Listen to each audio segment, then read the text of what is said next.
Ladies and gentlemen, Asian guy here. I need you to stop what you're doing. I need you to put down the charts and listen to me very carefully, because everything we thought we knew about this market, the entire narrative of the people versus the banks, was just proven wrong. For 15 years, we have told ourselves a very specific story. We told ourselves that the bullion banks, led by JP Morgan, were the villains. We believed they were trapped in a massive naked short position. We believed that when the price of silver finally broke free, like it did today, hitting $79, they would be destroyed. We thought we were squeezing them. We thought we were bankrupting them. We thought this rally was their funeral.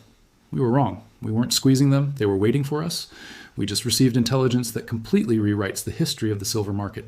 It turns out JP Morgan didn't get caught in this rally. They didn't get run over by the price explosion. They engineered it. According to data that is just now surfacing from deep analysis of COMEX warehouse receipts and custodial vaults, JP Morgan has not only closed their infamous short position, the one we all obsessed over, but they have flipped the board. They are not short, they are net long. And they are not just a little bit long. JP Morgan is currently sitting on a physical stockpile of approximately 750 million ounces of silver. Let that number sink into your marrow. 750 million ounces. That is the largest private hoard of physical silver in human history. It is more than the Hunt brothers held in 1980. It is more than the custodial holdings of the SLV ETF, which they effectively control anyway. It is roughly 62.5% of the entire annual global mining supply.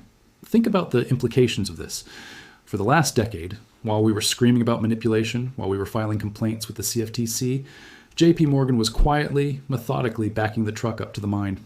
Every time they smashed the price down with paper contracts, they weren't doing it to save the dollar. They weren't doing it to help the Fed. They were doing it to buy physical metal at a discount. They used their paper leverage to suppress the price so they could accumulate the real asset for pennies on the dollar. And now the accumulation phase is over. They have the metal. They have 750 million ounces of it. And if you own 750 million ounces of an asset, what do you want the price to do? Do you want it to go down? Of course not. You want it to go to the moon. This means that the biggest silverback in the world isn't a Reddit forum. It isn't a billionaire tech CEO. It is the very bank we thought we were fighting. JP Morgan has effectively cornered the global silver market. They have successfully executed the longest, most complex, and most profitable bait and switch in financial history. They convinced the world they were bearish, while they became the most bullish entity on the planet. And this explains everything. It explains why they stopped fighting the rally at $30. It explains why they let it run to $50. It explains why they are letting it rip to $79 today. They are not losing money on this move. They are making a fortune. Every dollar that silver rises adds $750 million to their balance sheet. The move from $30 to $79 didn't bankrupt them. It made them roughly $36 billion in unrealized gains. This is the great betrayal. They betrayed the other banks. They betrayed the shorts who followed their lead. They left the smaller banks, the Scotia banks, the HSBCs, holding the bag. JP Morgan exited the burning building years ago, locked the door from the outside, and is now standing across the street selling water to the fire department. So the narrative has shifted instantly. We are no longer fighting JP Morgan. In a twisted, ironic way, we are now on the same side. We both want $100 silver. We want it because we want truth. They want it because they want profit. But the destination is the same. And when the biggest bank in the United States decides that an asset is going to reprice, it reprices. They have the capital, the political cover, and now the physical inventory to make it happen. But to understand how they pull this off, how they managed to accumulate nearly 1 billion ounces of silver without alerting the market, we have to go back to the beginning. We have to look at the crime scene where this all started. Because this wasn't a plan they hatched last year. This is a plan that was set in motion in the darkest days of the 2008 financial crisis. This is a 15-year con game, and it started with a bank called Bear Stearns. Most of you remember Bear Stearns as the first domino to fall in 2008. But you probably don't know the specific details of why they fell, or what JP Morgan found in their basement when they bought the wreckage for $2 a share. Bear Stearns was the original naked short. They were the ones who tried to kill silver. And when JP Morgan acquired them, they inherited a toxic waste dump of short positions. At the time, everyone thought this was a burden. Everyone thought JP Morgan was doing the Fed a favor by swallowing this poison pill. But Jamie Dimon doesn't do favors. He does deals. He looked at that massive short position, and he saw an opportunity. He realized that the short position gave him control. It gave him the ability to set the price. And if you can set the price, you can control the flow of physical metal. So instead of closing the Bear Stearns short, he kept it. He nurtured it. He used it as a weapon. For 15 years, whenever physical demand started to rise, JP Morgan would unleash the Bear Stearns short to smash the paper price. The weak hands would sell, the miners would panic. And who was there to scoop up the physical metal that fell out of the market? JP Morgan. They built a massive private vault in London. They expanded their COMEX vaults. They became the custodian for SLV. They created a vacuum cleaner that sucked up every loose ounce of silver in the world. And they paid for it with the profits from their short positions. It was the perfect crime. The victims, the miners, and the retail investors subsidized their own demise. We paid for the vault that JP Morgan built. But every game has an end game. And the end game was triggered by the one thing JP Morgan couldn't control: geology. They knew, better than anyone, that the mines were running dry. They saw the deficit data before we did. They knew that eventually the physical shortage would become so acute that even their paper shorts couldn't hold the price down. So they set a target. They decided to flip the switch. Based on the data we are seeing, that switch was flipped in late 2025. Somewhere between June and October of this year, JP Morgan quietly closed out the last of their naked shorts. They went neutral. Then they went long. They effectively stepped off the brake pedal and slammed on the gas. And that is why we are seeing this vertical move. The suppression machine has been turned off because the operator has left the control room. And now we have to look at the math of their position. Because 750 million ounces is a number that is hard to visualize. Let's put it in perspective.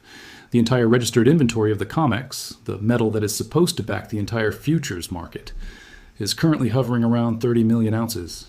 JP Morgan has 25 times more silver than the COMEX. They are the market. If they decided to stand for delivery on their own long positions, they could break the exchange before lunch. But they don't need to break the exchange. They own the exchange. What they need is a liquidity event. They need a buyer who is desperate enough to pay any price for their hoard. And this is where the genius of their timing becomes apparent. They didn't just accumulate this metal to sit on it like a dragon. They accumulated it to sell it. But they aren't selling to us. They aren't selling to retail stackers. They are waiting for a much bigger fish. They are waiting for the industrial panic. They knew that the solar industry was growing exponentially. They knew that EVs were taking over. And most importantly, they knew about China. This brings us to the geopolitical layer of this betrayal. Do you think it is a coincidence that JP Morgan finished their accumulation right before China announced the export license ban? Do you think the most connected bank in the world didn't know that Beijing was about to lock the gates? Of course they knew. They positioned themselves in front of the freight train. They knew that on January 1st, 2026, the global supply of silver would be cut in half by the Chinese blockade. They knew that Tesla, Apple, and Samsung would be cut off from their Asian suppliers. And they knew that those companies would have nowhere else to turn, except to JP Morgan. So when Elon Musk tweets, "This is not good," JP Morgan smiles, because they have the solution to his problem. They have the 750 million ounces he needs. But the price for that solution isn't $79. The price is whatever JP Morgan says it is. This is the pincer movement. On the east, China restricts supply. On the west, JP Morgan restricts supply by hoarding it. The industrial user is trapped in the middle. The market is effectively cornered by two entities: the Chinese Communist Party and Jamie Dimon. And if you are a buyer of silver, you have to pay the toll to one of them. This changes our $100 price target from a possibility to a requirement. JP Morgan didn't spend 15 years accumulating this position to sell it for a 10% gain. They want a 10-bagger. They want to see silver repriced to a level that justifies the decade of effort. They are looking at the gold price, $4,500. They are looking at their silver hoard. They know that, historically, silver should be 1/15 the price of gold. That puts silver at $300. That is their target. And they have the inventory to withhold supply until the market pays that price. So the short squeeze narrative is dead. This is now a cornered market narrative. A short squeeze is chaotic and fast. A cornered market is controlled and deliberate. JP Morgan is going to walk the price up. They are going to squeeze the industrial users until they scream. They are going to extract every ounce of value from the tech sector. And for us, the retail holders, this is the best news possible. We are no longer swimming upstream. We are riding in the wake of a nuclear submarine. The bank that suppressed us is now the bank that will enrich us. But you have to understand the ruthlessness of their game. They don't care about us. They will shake us out if they can. They will engineer volatility to try and get our ounces too. But if we hold, if we refuse to sell, we get to sell at the same price they do. We get to front-run the industrial panic alongside the biggest whale in the ocean. The 750 million ounce hoard is the floor. It is the guarantee that the price cannot crash, because JP Morgan will not let their own balance sheet implode. They have effectively put a JP Morgan put under the silver price, right alongside the Fed put. And this brings us to the victims of this scheme. Because if JP Morgan is winning, someone else is losing. The losers are the industrial companies who were asleep at the wheel. The losers are the tech giants who believe that transitory inflation lie. The losers are the companies like Tesla and Apple who are now waking up to find that their most critical raw material is owned by a bank that wants to squeeze them dry. In the next part of this report, I want to dive deep into the specific predicament of these industrial victims. We need to talk about what happens when Elon Musk calls Jamie Dimon. We need to talk about the transfer of wealth from Silicon Valley to Wall Street that is about to take place via the silver market. And we need to talk about how the industrial floor of $100 is just the opening bid in a negotiation, where one side holds all the cards. The trap has been sprung. But for the first time, we aren't the ones inside it. But to understand the true magnitude of this betrayal, to really grasp how deep the knife goes, we have to go back to the beginning. We have to travel back in time to the scene of the crime. Because this wasn't a plan that Jamie Dimon hatched last week over a martini. This is a master plan that was set in motion in the absolute darkest days of the financial crisis, a full 17 years ago. The year was 2008. The month was March. The global financial system was melting down, and at the center of the blast radius was an investment bank called Bear Stearns. Most of you remember Bear Stearns as the first domino to fall. You remember the headlines, the panic, the stock going from $100 to $2. But what the history books usually leave out, and what is the key to our entire situation today, is why Bear Stearns failed. They didn't just fail because of subprime mortgages. They failed because they were the largest naked short seller of silver in the world. Bear Stearns had built a massive concentrated short position on the COMEX. We are talking about hundreds of millions of ounces of paper silver sold into the market. They were the whale that kept the price down during the early 2000s commodity boom. But as silver started to rally in early 2008, that short position became a noose. They were getting margin called into oblivion. They were bleeding cash. And then the Federal Reserve stepped in. They orchestrated a shotgun wedding. They forced JP Morgan to acquire Bear Stearns to prevent a systemic collapse. And when JP Morgan walked into the Bear Stearns offices to inspect the books, they found the toxic waste. They found the massive silver short position. Now, a normal bank, a bank that cared about risk management in the traditional sense, would have closed that position immediately. They would have bought back the shorts, taken the loss, and moved on. That is what the regulators expected them to do. That is what the market expected them to do. But Jamie Dimon is not a normal banker. He is a predator. He looked at that massive short position, roughly 200 million ounces of paper obligations, and he didn't see a liability. He saw a weapon. He realized that holding the largest short position in the market gave him something more valuable than money. It gave him control. If you control the short side, you control the ceiling. You decide how high the price is allowed to go. You become the governor of the engine. So instead of closing the Bear Stearns short, JP Morgan adopted it. They rolled it over. They nurtured it. They integrated it into their own trading desk. And thus began the 15-year con. For the next decade and a half, JP Morgan used that inherited short position to execute the most sophisticated accumulation strategy in the history of markets. The game was simple, brutal, and effective. Whenever the price of silver started to rally, whenever the retail investors got excited, whenever a new industrial use case emerged, JP Morgan would use their massive paper leverage to slam the price. They would dump thousands of contracts into the market at 3 a.m. during thin trading hours. They would trigger the stop losses of the hedge funds. They would paint the charts red. Do you remember those days? Do you remember waking up to see silver down $3 for no reason? Do you remember the tamps? That wasn't bad luck. That was the algorithm. That was the Bear Stearns weapon being fired. But here's the twist. Here's the part that we missed. And while they were selling paper with one hand to smash the price, they were buying physical metal with the other hand to fill their vaults. They were the buyer of last resort. When they smashed the price from $30 down to $15, the weak hands panicked and sold. The miners, desperate for cash flow, sold their production at spot. And who was standing there quietly in the shadows, scooping up every single physical bar that hit the market? JP Morgan. They treated the silver market like a distressed asset. They artificially distressed it, and then they bought the dip that they created. It is the equivalent of setting your neighbor's house on fire and then buying the land for pennies on the dollar after it burns down. It is ruthless. It is illegal, technically. But it is brilliant.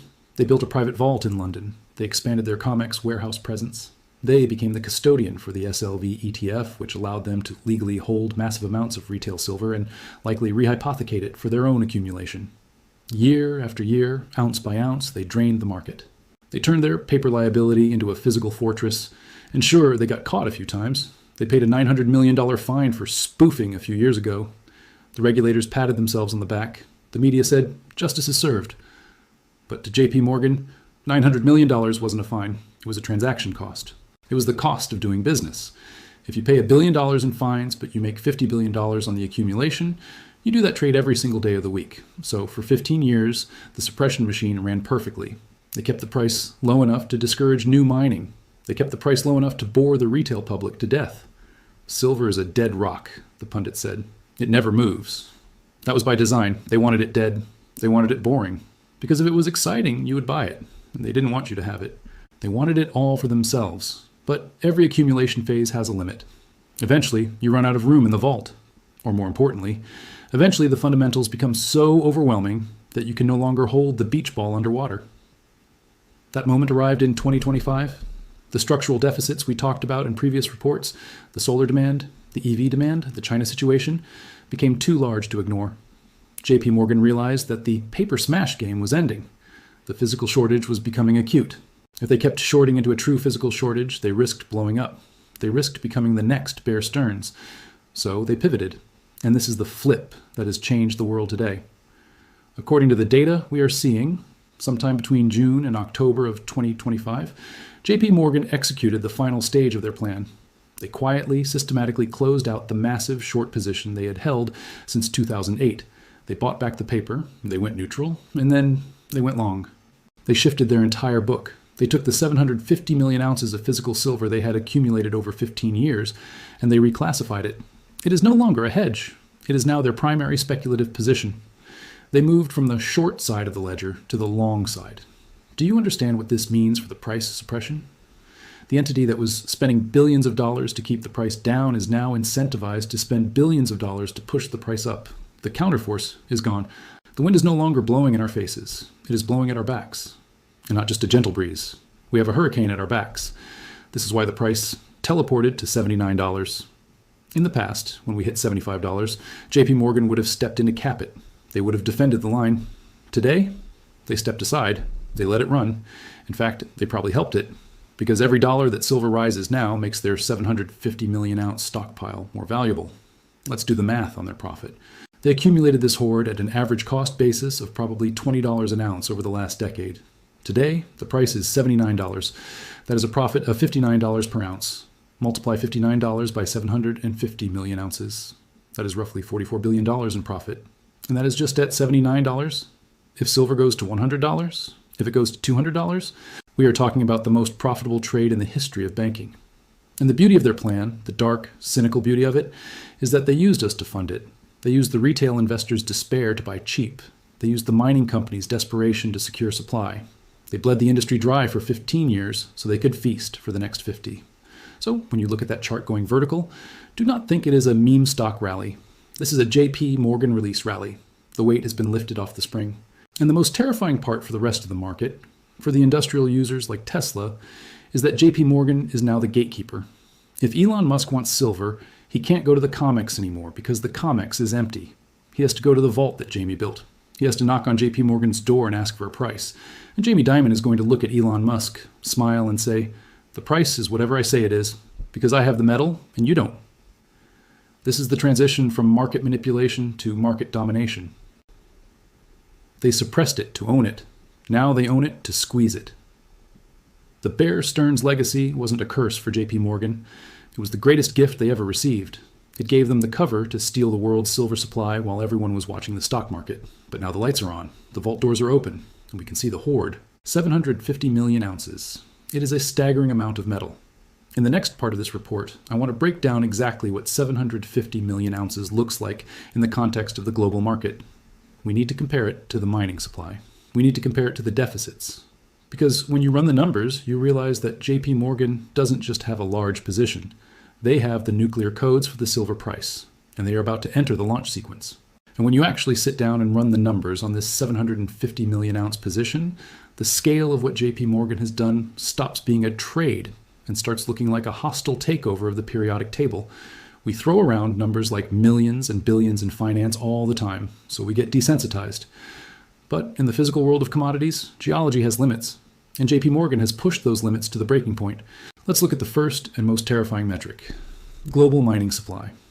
Every single silver mine on planet Earth from the primary mines in Mexico to the copper byproduct mines in Chile to the lead zinc operations in China, working 24 hours a day, 7 days a week, produces roughly 830 million ounces of silver per year.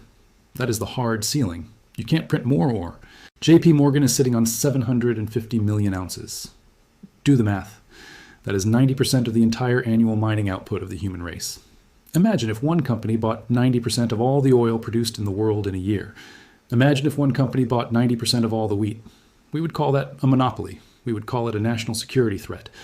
But because it is silver, and because they did it quietly over 15 years, nobody noticed. They have effectively privatized the global supply. Now, let's compare their hoard to the structural deficit. We know the world consumes about 1.2 billion ounces a year, including investment demand, while mining only 830 million. That leaves a deficit of roughly 200 to 250 million ounces annually. The market has been frantically trying to find silver to fill that gap. JP Morgan's hoard represents 3 to 4 years of that deficit. They are the only entity that can bridge the gap. If the world needs silver to keep the lights on, they have to cross the bridge that Jamie Dimon built. And Jamie charges a toll. But the most shocking comparison, the one that proves the game is rigged, is looking at the COMEX inventories. The COMEX is supposed to be the price-setting mechanism for the world. It is where the spot price comes from. Traders look at the registered category, the silver available for delivery, to judge supply. Right now, registered inventory is hovering around 30 million ounces, maybe 40 on a good day. JP Morgan has 750 million. That means JP Morgan holds 25 times more silver in their private vaults than is available in the entire public exchange system. Think about the absurdity of that. The market thinks there are only 30 million ounces available. The price is set based on that scarcity. But the whale has 25 times that amount hidden in the dark. This means the COMEX is irrelevant. It is a sideshow. It is a flea on the back of an elephant. The real market is in JP Morgan's vault. And this leads us to the concept of the float. In the stock market, the float is the number of shares available for trading. If the float dries up, the stock goes parabolic. In the silver market, the float is the physical metal available for sale at current prices. By accumulating 750 million ounces, JP Morgan has effectively removed the float. That metal is not for sale. Not at $30, not at $50, and clearly not even at $79 because they are still holding. They have taken that metal off the table. They have sterilized it. So when Apple needs to buy silver for iPhones, they look at the market and see nothing. The mines are sold out. The dealers are empty. The only metal that exists is in the hands of the entity that doesn't want to sell yet. This creates a super squeeze. It isn't a squeeze caused by a shortage of metal on Earth. It is a squeeze caused by the privatization of that metal. It is the De Beers diamond model applied to silver. De Beers used to control 80% of the diamond supply to keep prices high. JP Morgan now controls a massive chunk of the accessible silver supply to do what? To reprice it. And this is where the nuclear option comes in. Because JP Morgan is now net long, they have the power to do something that no other entity could ever do. They have the power to withhold supply. If the price dips next week, JP Morgan doesn't have to sell. They can just close the vault door. If they refuse to sell into the market for just 1 month, the industrial supply chain collapses. Solar panel factories shut down in weeks. EV lines stop. The panic would be biblical. They have the world's tech economy by the throat. And they know it. They can simply wait. They can wait for the price to hit $100. They can wait for $200. Because every day they wait, the deficit gets worse. Every day they wait, the mines get older and the ore grades get lower. Time is on their side. For 15 years, they fought against time to keep the price down. Now, they are letting time do the work for them. And you have to ask yourself, why did they choose this moment to flip? Why 2025? Why did they wait until the price hit $79 to let the news leak out? Because they needed a trigger. They needed an external event that would force the price higher without them looking like the manipulators. They needed a villain, and they found the perfect villain in the East. This brings us back to the China connection. We talked about the export licenses earlier. We talked about how China is locking the gates on January 1st, 2026. JP Morgan knew this was coming. Their intelligence network is better than the CIA's. They knew that China was about to squeeze the global supply. So what did they do? They positioned themselves to be the only alternative. When China cuts off the supply of silver to the West next week, the Western industrial giants will panic. They will look for metal. They will see the COMEX is empty. They will see the mines are tapped out. And then they will see the only stockpile left in the world. The 750 million ounces sitting in New York and London, stamped with the JPM logo. JP Morgan didn't just corner the market. They positioned themselves to be the savior of Western industry. Oh, you need silver for your Patriots missiles, Raytheon? We have it, but it will cost you. Oh, you need silver for your Teslas, Elon? We have it, but the price is the price. Angstadas. They have engineered a scenario where they can extract maximum value from the US economy while blaming the supply shortage on China. It is the perfect geopolitical arbitrage. They use the Chinese blockade as the cover story for their own profit-taking. So the math is undeniable. 750 million ounces versus a 200 million ounce deficit. 25 times the COMEX inventory, 90% of global production. These numbers don't lie. They tell us that the free market for silver is dead. We are now living in a monopoly market run by the House of Morgan. And for the retail investor, this is the most critical realization of your life. You are holding the same asset as the monopolist. Every ounce you hold is an ounce that JP Morgan doesn't control. Every ounce in your safe is a share in this repricing event. They want the price higher. You want the price higher. For the first time in history, you are partners with the bank, but the victims. The victims are the companies that actually produce things. The victims are the manufacturers who rely on just-in-time delivery, because just-in-time just ran into JP Morgan owns it all. In the next section, we are going to look at exactly how this plays out for the industrial giants. We are going to look at the specific trap that has been laid for Tesla and Apple. Because when the Chinese supply cuts off next week and they turn to the West for help, they are going to find out that the West is just one bank, and that bank is open for business at a very, very high price. The industrial victim is about to be sheared. And this brings us to the question that every detective asks at a crime scene: why now? Why did JP Morgan wait until late 2025 to finally close the short position they had nursed for 15 years? Why did they choose this specific moment to flip the switch and let the price run to $79? It wasn't because they suddenly developed a conscience. It wasn't because they were afraid of Reddit traders. It was because they looked at the calendar. They looked at January 1st, 2026. We have to talk about the external trigger. You see, banks like JP Morgan don't trade based on charts. They trade based on information asymmetry. They have intelligence networks that rival the CIA. They know what legislation is being written in Beijing before the ink is dry. And sometime in early 2025, their analysts in Shanghai sent a cable back to New York with a message that changed everything. The message was simple: China is closing the door. They knew, months before the public announcement, that the Chinese Communist Party was planning to implement the export license system for silver. They knew the details. They knew about the 80-ton production requirement. They knew about the $30 million credit threshold. And most importantly, they knew the intent. They understood that this wasn't just a bureaucratic rule change. It was a strategic blockade designed to secure silver for China's solar and EV industries at the expense of the West. JP Morgan looked at this incoming blockade and realized something terrifying and profitable. The moment China locks the gate, the West goes into immediate deficit. Think about the flows. For decades, the West has relied on cheap silver flowing from the East to balance the books. We consume more than we mine, and we fill the gap with imports. If China, the world's largest refiner, stops exporting, that gap becomes a canyon. There is physically not enough metal in North and South America to feed the factories of Tesla, Apple, Raytheon, and Samsung. So, JP Morgan had two choices. Choice A, keep shorting the market, get caught in the supply squeeze caused by China, and blow up like Bear Stearns. Choice B, buy everything that isn't nailed down before the ban goes into effect, hoard it in a private vault, and then wait for the panic to start. They chose choice B. They spent the last 6 months aggressively draining the COMEX, draining the ETFs, and buying private stockpiles, racing against the clock. They had to get their 750 million ounces secured before January 1st. Because on January 1st, the price is no longer set by paper. It is set by desperation. This is the pincer movement. It is a military tactic applied to finance. On the eastern flank, you have the Chinese government restricting supply to protect their national interest. On the western flank, you have JP Morgan restricting supply to protect their profit margin. The global silver market is being squeezed from both sides by the two most powerful entities in the game. And who is caught in the middle? The free market, the industrial user, the tech company that believed in just-in-time delivery. These companies are currently standing in the kill zone. They are looking east for metal and seeing a red wall. They are looking west for metal and seeing a bank vault with a price on application sign. This synergy between Beijing and Wall Street is the ultimate irony. Politically, they are enemies. Financially, they are partners in the squeeze. China wants high silver prices to hurt Western manufacturing and secure their own dominance. JP Morgan wants high silver prices because they own 750 million ounces of it. Their incentives are perfectly aligned. And when the incentives of the Chinese Communist Party and the biggest bank in America align, God help the person on the other side of the trade. And the person on the other side of the trade is the Western industrial consumer. This brings us to the mechanics of the squeeze that starts next week. When the export licenses go live in 4 days, the small and mid-sized Chinese exporters, the guys who used to hustle silver to Europe and the US, are out of business. The flow stops instantly. The supply chain shock will be immediate. Usually, when a shock like this happens, the market looks for a swing producer. And they look for someone with a stockpile who can release metal to calm the price down. In the oil market, that is Saudi Arabia. When prices get too high, the Saudis open the tap.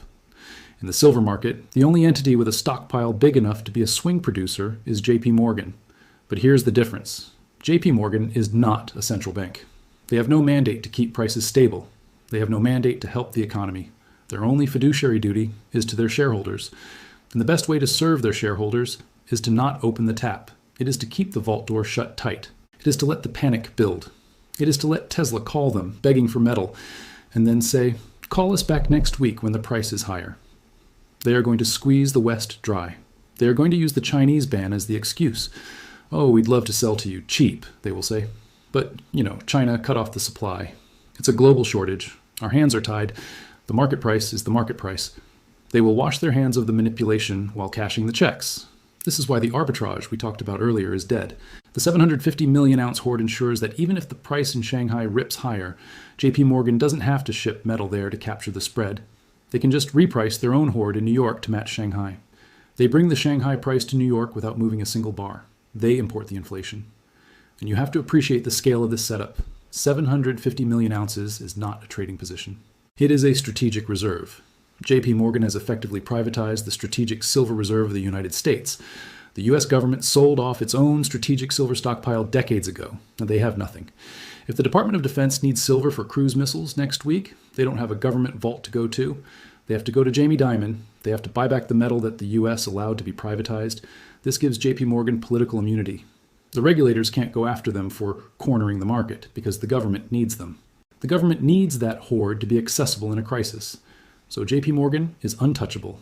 They have become too big to fail in a physical sense, not just a financial one. They hold the keys to the periodic table. So for the investor watching this at home, the China squeeze is the validation of everything we have seen this week. The $79 price tag makes sense now. The market is front-running the blockade, but the market hasn't fully priced in the JPM hoard yet. Most traders still think that 750 million ounces is overhead supply. They think, JPM will sell and crash the price. No, you don't spend 15 years accumulating an asset to crash it. You accumulate it to ride it. JP Morgan is going to ride this rocket all the way to triple digits. Because they control the supply in the West, they can ensure the volatility washes out the retail leverage while leaving the trend intact. They can smash the paper price down $10 to shake you out, buy your call options cheap, and then let the physical price rip higher the next day. They own the casino, the chips, and the deck of cards. But the real tragedy, the real blood on the floor, is going to come from the tech sector. The companies that built the future on the assumption of cheap, infinite resources are about to hit a brick wall. They are about to discover that intellectual property and software are worthless if you don't have the hardware. And the hardware is made of silver. And the silver is owned by a bank that wants to extract a pound of flesh. In the next part of this report, we are going to look specifically at the industrial victim. We are going to look at Tesla, Apple, and the green energy sector. We are going to explain why Elon Musk's "this is not good" tweet is actually the understatement of the century. He is walking into a trap that was set for him in 2008. And the jaws of that trap are about to snap shut. The tech giants are the prey. JP Morgan is the predator, and China is the terrain. Let's see how the hunt ends. And this brings us to the kill zone. We've identified the predator, JP Morgan, with their 750 million ounce hoard. We have identified the terrain, the supply squeeze engineered by the Chinese export ban. Now we have to look at the prey, because the entity standing directly in the crosshairs of this 15-year trap isn't the retail investor. It isn't the gold bug. It is the entire Western technology and green energy sector. We are watching the setup for the greatest wealth transfer in history. But it isn't just transferring from the poor to the rich. It is transferring from Silicon Valley to Wall Street. It is transferring from the people who write code to the people who own atoms. And the face of this victim, the man who just realized he is walking into a buzzsaw, is Elon Musk. Think about the business model of the last 20 years, the tech boom. It was built on a very specific, arrogant assumption. Hardware is cheap, software is expensive. Companies like Apple, Tesla, and Samsung built trillion-dollar empires on the belief that raw materials were infinite and disposable. They assumed that commodities like silver, lithium, and copper would always be available at rock-bottom prices, kept low by the banking system's manipulation. They treated the periodic table like a grocery store that never closes and never raises prices. They built just-in-time supply chains. They kept zero inventory. They laughed at the idea of stockpiling. Why buy silver today? They said. We can just buy it tomorrow on the COMEX for the same price. They became addicted to the suppression. The very manipulation that crushed the mining companies was a subsidy for Silicon Valley. JP Morgan was effectively subsidizing every iPhone and every Tesla ever built by keeping the silver price artificially low. But traps don't stay open forever. You let the animal get comfortable. You let it eat the bait. You let it build a gigafactory in Texas and a solar plant in Buffalo. You wait until they are totally, irreversibly dependent on the bait. And then, when they have trillions of dollars of infrastructure that cannot function without the silver, you snap the trap shut. That snap happened this week, when China announced the January 1st export ban, and JP Morgan revealed their 750 million ounce hoard. The trap slammed home. Suddenly, the just-in-time model is dead. It has been replaced by not at any price. Elon Musk's tweet, "This is not good," was the sound of the prey realizing the cage door has locked. He isn't looking at a chart. He is looking at his production schedule for 20 to 26. He sees that he needs 50 million ounces of silver to hit his EV and solar targets. He looks east. China says, no license. He looks west. The COMEX is empty. He looks at the mines. They are sold out. The only phone number left to call is Jamie Dimon's.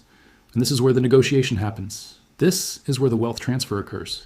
Imagine the conversation. Elon calls JP Morgan. I need 50 million ounces to keep the Austin factory running. Jamie Dimon looks at his vault. He looks at his 750 million ounces. He knows he is the only seller in town. Does he sell it to Elon at the spot price of $79? Absolutely not. He says, Elon, I'd love to help you, but it's a tight market. China is closed. The premium is, let's call it $150 an ounce. Elon has no choice. He has to pay. If he doesn't pay, the factory stops, the stock crashes, the empire crumbles, so he pays. He writes a check for billions of dollars to JP Morgan. The wealth transfers from the balance sheet of Tesla to the balance sheet of JP Morgan. The tech premium evaporates, and the physical premium takes over. This is the revenge of the old economy. For 20 years, the banks were boring. The miners were dead money. Tech was the king. Now, the people who own the physical reality are charging rent to the people who live in the digital fantasy. And the rent is due immediately. But it isn't just Tesla. It is the entire green energy transition. Think about the political mandates. Net zero by 2030. Solar panels on every roof. Wind turbines in every ocean. Politicians passed these laws assuming that silver would always be $20 an ounce. They did the math based on cheap inputs. Solar energy is cheaper than coal, they screamed. Yes, it is cheaper, if silver is manipulated. But what happens when silver goes to its true fair value? What happens when JP Morgan squeezes the price to $150 or $200? Suddenly, solar panels aren't cheap. The cost of the green revolution triples overnight. The math breaks. The entire net zero fantasy collides with the physical reality of a silver shortage. And who holds the keys to saving the green revolution? JP Morgan. They hold the 750 million ounces that are needed to build the panels. So the governments, the US, the EU, will have to come to JP Morgan too. Please sell us the silver so we can meet our climate goals. And Jamie Dimon will smile and say, the price is the price. Taxpayer money will flow into the vault. Subsidies will flow into the vault. This is why I call it the industrial victim. These companies and governments are hostages. They have been lured into a dependence on a scarce metal, and now the owner of that metal is squeezing them. It is a corner in the classic 19th century sense. Vanderbilt cornered the railroads. Rockefeller cornered the oil. JP Morgan has cornered the conductivity. The tragedy is that they could have prevented this. Tesla has billions in cash. Apple has hundreds of billions. They could have bought a silver mine 5 years ago. They could have secured their own supply chain. But they didn't. They were too arrogant. They thought mining was a dirty business. They thought they could just outsource it to the market. They outsourced their survival to the very wolves who were waiting to eat them. Now let's look at what this means for the price action next week. As the reality of this trap sets in, we are going to see panic buying from the industrial sector. We are going to see strategic stockpiling. Samsung isn't going to buy silver to make phones next week. They are going to buy silver to make phones next year. They are going to try to hoard before JPM squeezes them harder. This creates a demand feedback loop. The more they panic buy, the higher the price goes. The higher the price goes, the more valuable JPM's hoard becomes and the less incentive JPM has to sell. Why sell today at $80 when the panic will drive it to $100 tomorrow? This is why the industrial floor we talked about is so solid. It is not supported by speculators. It is supported by desperate corporate treasurers fighting for their lives. If the price drops to $70, Tesla has to buy. Apple has to buy. They cannot risk being caught short again. So the dip is dead. The industrial bid is the safety net. And JP Morgan knows this. They are counting on it. They are going to manage this squeeze perfectly. They won't let the price go to $1 million overnight because that would break the system. They will walk it up. $85, $90, $100. Roll $120. They will extract the maximum amount of blood without killing the patient. They want Tesla to survive so they can keep selling them silver for the next decade. They want a permanent serfdom where the tech lords pay tribute to the silver lords. This is the new hierarchy of the financial world. At the top are the owners of the atoms, JPM, China, and Yaoyu. Below them are the owners of the bits, tech, software, govt. The atoms now dictate terms to the bits. And where do you fit in? You are sitting at the table with the atoms. By holding physical silver, you have aligned yourself with the predator class. You have the one asset that the victims need. Tesla needs your silver. Samsung needs your silver. Eventually, they will have to come for it. And when they do, you, like JP Morgan, can name your price. But there is one final piece to this puzzle. We have talked about the bank, the victim, and the external trigger, China. But we haven't talked about the currency. Because while JP Morgan is squeezing the industry for dollars, the dollar itself is dying. The Federal Reserve's reaction to this squeeze, the money printing we saw with the repo spike, adds a whole new layer of gasoline to this fire. JP Morgan isn't just betting on silver rising, they are betting on the dollar falling. Their 750 million ounce hoard is also a massive hedge against the collapse of the fiat system they helped build. In the final part of this report, I'm going to tie it all together. I'm going to give you the endgame roadmap. We are going to look at the $100 target, not just as a squeeze target, but as a monetary reset target. And I am going to tell you exactly how to navigate the volatility next week when the China ban officially hits. The trap is shut. The victim is caught. The feast is about to begin. And you are invited to the table. And this brings us to the final terrifying realization. The trap we have described, the one snapping shut on Tesla, on Apple, on the green energy sector, is huge, but it is not the biggest trap in the room.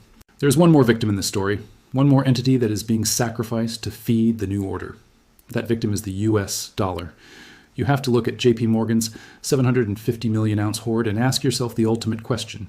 Why would a bank that literally owns the Federal Reserve, as a shareholder, bet so heavily on a metal that has historically been the enemy of fiat currency? Banks usually hate gold and silver. They hate them because you cannot print them. They hate them because they expose the devaluation of the paper money that gives the banks their power. So if the king of fiat, JP Morgan, is suddenly hoarding the king of hard assets, what does that tell you about their confidence in their own product? It tells you that they know the game is over. It tells you that this massive accumulation of silver isn't just a trade. It is a lifeboat. JP Morgan isn't just betting on silver. They are betting against the dollar. They are effectively shorting the Federal Reserve note by going long the only asset that the Federal Reserve cannot dilute. Think about the timing.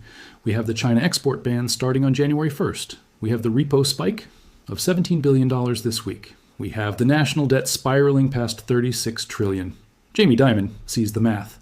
He knows that the only way the US government survives this debt load is to inflate it away. He knows that QE infinity is coming back under a different name. He knows that the purchasing power of the dollar is about to fall off a cliff. So he did what any smart predator would do. He exchanged his paper dollars, which he can print for free, for physical silver, which is about to become the scarcest commodity on earth. He used the fake money to buy the real money, and now that he has the real money, he's going to let the fake money burn. This changes the $100 price target from a squeeze target to a monetary reset target. If the dollar collapses, or if it devalues by 20% or 30% in real terms over the next year, silver doesn't just go to $100 because of supply and demand. It goes to $100 because the denominator, the dollar, is worthless. JP Morgan's hoard creates a feedback loop. As silver rises, it signals inflation.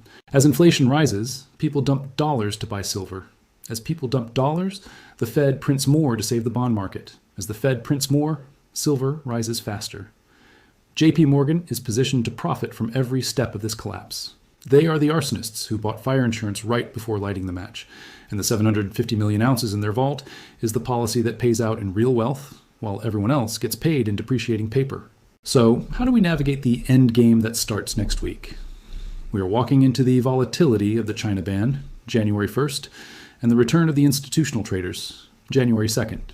Here is your roadmap for the chaos. First, expect a false flag smash. With the price hovering near $80 and the news of the JPM hoard leaking out, the sentiment is too euphoric.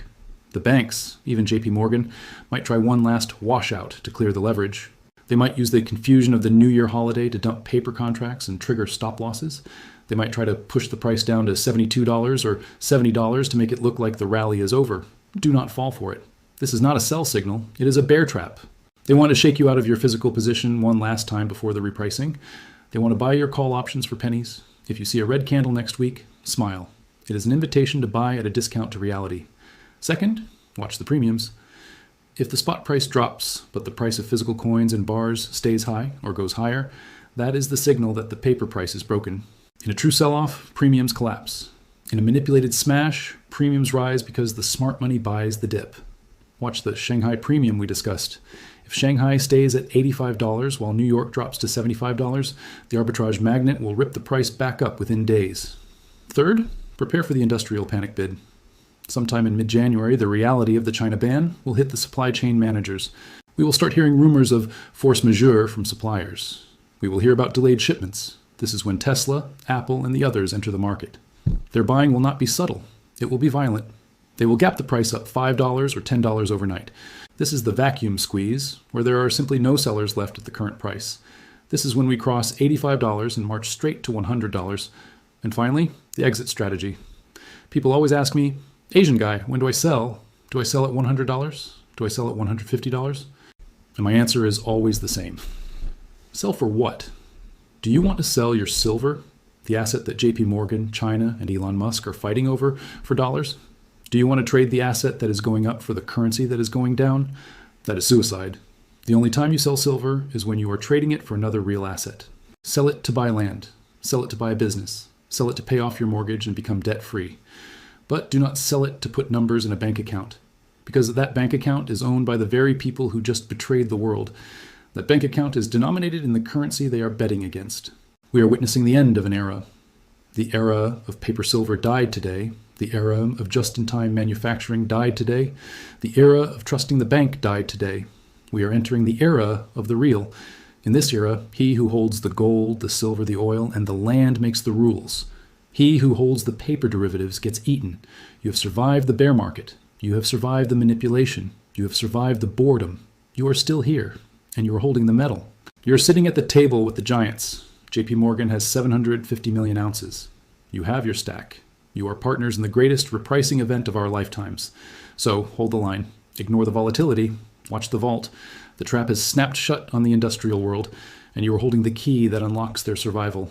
The price is going to triple digits, not because we hope so, but because the math of geology and the greed of the banking system demand it. I am Jon AG from Currency Archive. Remember to like, subscribe, and share.